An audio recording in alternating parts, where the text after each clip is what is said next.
శ్రీ గురుభ్యో నమ.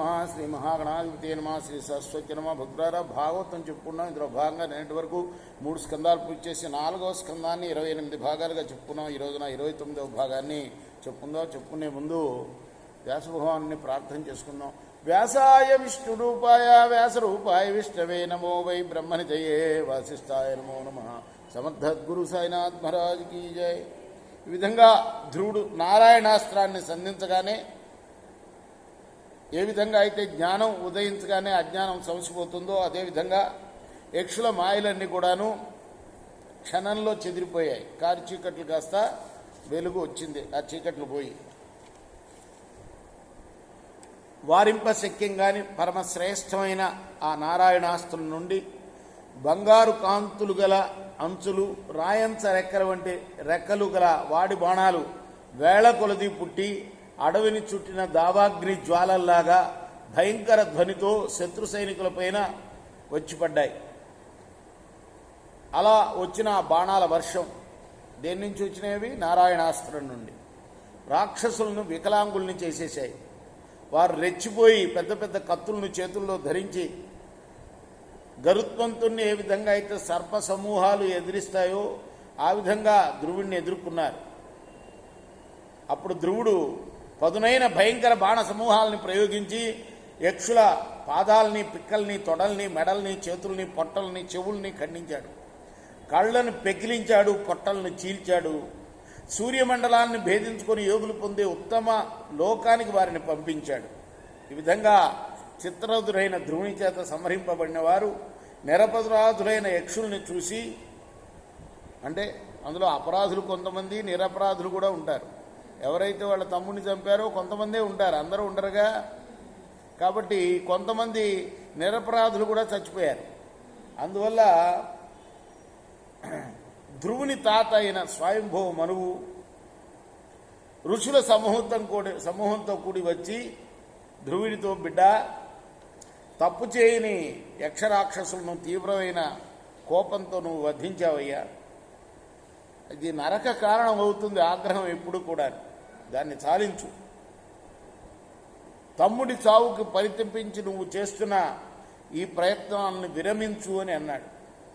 ధ్రుకుమార, మనుకులంలో పుట్టిన అనఘుడవి నువ్వు, చాలా గొప్ప, ఏ పాపం చెయ్యని వాడివి. నీకు ఇది తగని పని నాయన. ఒక్కడి కోసం ఎక్కువ మందిని యుద్ధంలో వధించావు. ఇటువంటి కార్యం నువ్వు చేయకూడదు, విరమించుకో. అంటే ఇప్పటిదాకా చాలా గొప్ప వాడివిగా పేరు పొందిన నువ్వు తప్పు చేయని వాడిని దండించడం తప్పు కదా. అంత మాత్రమే కాకుండా తన దేహం మీద అభిమానంతో పశువుల్లాగా ప్రాణిహింస చేయడం శ్రీహరి భక్తులకి తగదు. నువ్వు సర్వప్రాణుల్ని కూడా నీలాగా భావించి సర్వప్రాణి స్వరూపుడైన వాడు, పూజించడం కోసం అతీతమైన వాడు అయిన శ్రీహరి పాదాలను కొలిచి ఆయన స్థానాన్ని సాధించావు. అటువంటి భగవంతుని మనస్సులోకి ఎక్కావు, నువ్వు ఆ హృదయంలోకి ఎక్కావు. హరిభక్తుల్ని మెప్పించావు. నువ్వు మంచి నడవడి కలవాడివి అని పేరు పొంది ఈ పాప పని చేయడానికి ఎలా పూనుకున్నావయ్యా? ఏ పురుషుడైనా సరే తనకన్నా గొప్పవారి యందే సహనభావం, తనతో సమానుల యందు స్నేహభావం, తనకన్నా తక్కువ వాళ్ళ యందు దయ, మిగిలిన సమస్త ప్రాణుల యందు సమభావం కలిగి వర్తించే వారినే సర్వాంతర్యామి అయిన భగవంతుడు కరుణిస్తాడయ్యా. భగవంతుడు కరుణిస్తే మానవుడు ప్రాకృత గుణాల నుండి విముక్తుడై లింగ శరీరాన్ని విడిచి బ్రహ్మానందాన్ని పొందుతాడు. ఇంకా అయస్కాంత సన్నిధిలో లోహం భ్రమించినట్లు పరమాత్ముని సన్నిధిలో కార్యాకారణ స్వరూపమైన ప్రపంచం భ్రమిస్తూ ఉంటుంది. సర్వేశ్వరుడు నిమిత్త మాత్రంగా ఉంటాడు. అటువంటి భగవంతుని మాయాగుణ సంబంధం వల్ల, పంచభూతాల వల్ల దేహాది ఆకారాలను పొందిన స్త్రీ పురుషుల కలయిక చేత స్త్రీ పురుషుల ఉత్పత్తి జరుగుతుంది. ఈ విధంగా సృష్టి, స్థితి, నాశనము వల్ల ఆద్యుడు నశింపజేయడం వల్ల అంతకుడు, అనాది కావటం వల్ల అవ్యయుడు అయి భగవంతుడు జగత్తుకు కారణమవుతాడు. అందువల్ల సృష్టి స్థితి లయాలను చేయనట్లే ఉండి చేస్తూ ఉంటాడు ఆయన. ఈ విధంగా లోబడిన జీవులు, ఈ విధంగా మృత్యు స్వరూపుడు పరుడు సమవర్తి అయిన భగవంతుడికి తన వారిని పరులని భేదం ఉండదు. కర్మలకు లోబడిన జీవులు స్వతంత్రత లేనివారై ధూళి కణాలు గాలిని అనుసరించిన విధంగా అస్వతంత్రాలై భగవంతుణ్ణి అనుసరిస్తారు. ఉపచయము అపచయము అనేవి కూడా అవి లేకుండా స్వస్థుడైన భగవంతుడు ప్రాణుల ఆయుష్కు ఉపచయము అపచయము కలిగిస్తాడు. సర్వేశ్వరుడు కర్మసాక్షి ఆత్మ. ఆయన్ని కొందరు స్వభావం అంటారు, కర్మం అంటారు, కొందరు కాలం అంటారు, కొందరు దైవం అంటారు, మరికొందరు కామం అని కూడా అంటారయ్యా. ఆ విధంగా తెలుసుకోలేని రూపం గలవాడు, నిర్గుణుడు, అప్రమేయుడు, అనేక శక్తులకు హేతుభూతుడైన భగవంతుడు చేసే పనుల్ని బ్రహ్మరుద్రాదులు సైతం తెలుసుకోలేరు. అంటే ఇక ఆయన తత్వాన్ని ఎవరు తెలుసుకుంటారు చెప్పు. కాబట్టి నాయన, పుట్టుకకు మరణానికి దైవమే కారణం. అంచేత ఈ కుబేరుని భటులు నీ తమ్ముని చంపారు అని భావించవద్దు.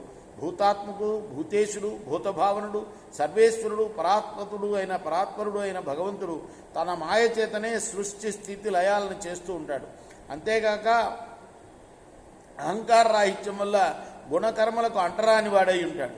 ముక్కుతాళ్లతో కట్టబడిన పశువుల్లాగా ఈ ప్రజాపతులు ఏ భగవంతుడి ఆజ్ఞలను పాటించి ప్రవర్తిస్తారో ఆ భగవంతుడు దుష్టులకు మృత్యుస్వరూపుడు, శిష్టులకు అమృత స్వరూపుడు, సర్వాత్మకుడు, జగత్పరాయణుడు.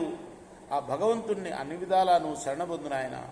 నువ్వు 5 ఏళ్ల వయసులో పినతల్లి నిన్నాడిన మర్మాంతకాలైన మాటల చేత లోపల ఎంతో నొచ్చుకొని కన్న తల్లిని విడిచి అడవికి పోయి తపస్సు చేశావు.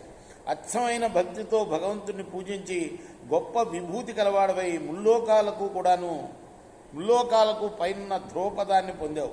అంచేత భేదరూపమైన ఈ ప్రపంచం ఏ మహాత్ముని యందు ప్రతీతమై ఉంటుందో అక్షరుడు అద్వితీయుడైన ఆ భగవంతుడి కోసం ప్రతిరోజు కూడా శ్రద్ధగా మాత్సర్యాన్ని వదిలి పవిత్రమైన మనస్సుతో శ్రమ పడక అన్వేషించు. ఈ విధంగా సకల శక్తి సంపన్నుడు, ప్రత్యేకాత్ముడు, పరబ్రహ్మమయుడు, బ్రహ్మానంద సందాయకుడు, నాశం లేనివాడు, సగురుడు, పుట్టుక లేనివాడు అయిన సర్వేశ్వరుణ్ణి ఉత్తమమైన భక్తితో పూజించినట్లయితే నేను నాది అనే అవిద్యారూపమైన గ్రంథిని నువ్వు తెంచుకుంటావు. కాబట్టి సర్వశుభాలను హరించే కోపాన్ని విడిచిపెట్టు నాయన అని తాత అయిన మనువు చెప్పాడనమాట ధ్రువుడికి. రేపు మన తర్వాత భాగం 30వ భాగం చెప్పుకుందాం. కృష్ణార్పణమస్తు. స్వస్తి ప్రజాభ్య పరిపాలయంతాం న్యాయేన మార్గేణ మహిమహిషా గోబ్రాహ్మణేభ్య శుభమస్తు. లోకాః సమస్తాః సుఖినో భవంతు. కృష్ణార్పణమస్తు. సాయి కృష్ణార్పణమస్తు. శ్రీ సచ్చిదానంద సద్గురు సాయినాథ్ మహారాజ్ की जय. చేకోరా హారతి దిగో సద్గురునాథ దేవా సాయినాథ. పాంచభౌతిక తత్వములనే హారతులిత్తుమురా.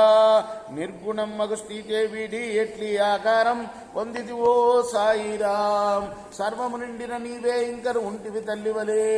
రజోతమో సత్వము నుండి మాయటి జనించే బాబా, మాయటి జనించే.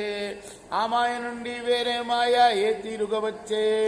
సప్తసాగరాలు నీకు క్రీడారంగములు బాబా, క్రీడారంగములు. నీలీలాతల విస్తారణకే విశ్వము సృష్ట్యాయే. బ్రహ్మాండముల రచనం మాకు ఎలా చూపేవు బాబా, ఎలా చూపేవు. తుకారామే కృపాలుడంటూ సాయిని కీర్తించే. చేకోరా హారతి దిగో సద్గురునాథ దేవా సాయినాథ. పాంచభౌతిక తత్వములనే హారతులిత్తుమురా.